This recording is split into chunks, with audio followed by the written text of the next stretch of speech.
Epione pain management and regenerative centre. ఇక మీ నొప్పులు శాశ్వతం కావు.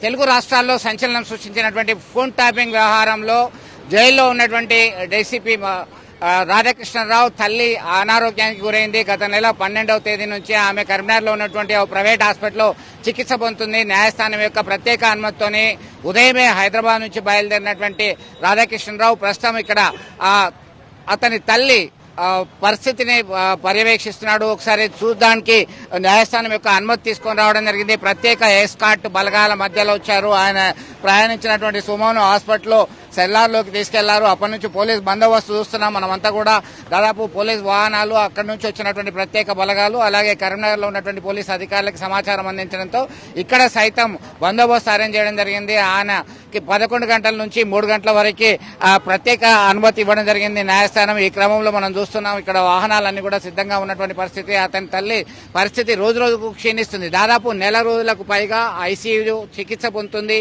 అతని తల్లి పార్కిన్సన్ వ్యాధితో బాధపడుతుంది. వరంగల్ జిల్లా స్టేషన్ గన్పూర్కి సంబంధించినటువంటి కుటుంబం అయినప్పటికీ కూడా ఆయన కొద్ది కాలం నుంచే హైదరాబాద్ లోనే ఉంటున్నారు. అయితే కేర్ టేకర్ ఎవరు లేకపోవడము, ప్రత్యేక పర్యవేక్షణ కరవడంతో బంధువులు ఇక్కడే ఉండడంతో కరీంనగర్ లో ఉన్నటువంటి ప్రైవేట్ ఆసుపత్రిలో చికిత్స అందుతున్నటువంటి పరిస్థితి ఉంది. మొత్తం మీద ఇక్కడ అంతా కూడా ఒక ఆసక్తికరమైనటువంటి సన్నివేశం నెలకొంది. ఆమె ఆరోగ్యం ఎట్లా ఉంది ఏంటి అనేటువంటి పరిస్థితుల్లో కూడా సమీక్ష నిర్వహిస్తున్నటువంటి పరిస్థితిని అయితే గమనించవచ్చు.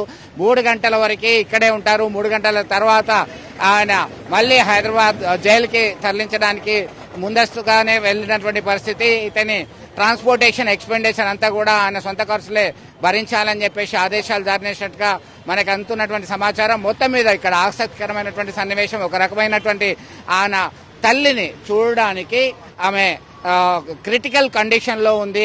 వారి కండిషన్ లో ఇలా చూస్తుంది అనుకోలేదు అనేటువంటి చర్చ, ఒక ఆవేదనతో కూడినటువంటి చర్చ అయితే కొనసాగుతుంది. మొత్తం మీద ఈ ఫోన్ టాపింగ్ వ్యవహారము ఒక క్రిమినల్ యాక్టివిటీస్ అని ఇప్పటికే ప్రతిపక్షాలకు సంబంధించినటువంటి నేతలు, అలాగే ఇప్పుడు ఉన్నటువంటి అధికారంలో ఉన్నటువంటి కాంగ్రెస్ పార్టీకి సంబంధించినటువంటి నేతలు ఆరోపిస్తున్నటువంటి తరుణంలో ఫోన్ ట్యాపింగ్ ని మిస్యూజ్ చేశారు అని వచ్చినటువంటి ఆరోపణల నేపథ్యంలో ఆయన ట్రయల్లో ఉన్నారు, జైల్లో ఉన్నారు.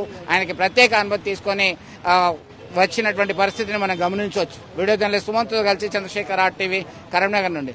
మరిన్ని వీడియోస్ కోసం ఛానల్ ని సబ్స్క్రైబ్ చేయండి. లేటెస్ట్ అప్డేట్స్ కోసం వాట్సాప్ ఛానల్ ని ఫాలో చేయండి. అండ్ లింక్ డిస్క్రిప్షన్ లో ఉంది.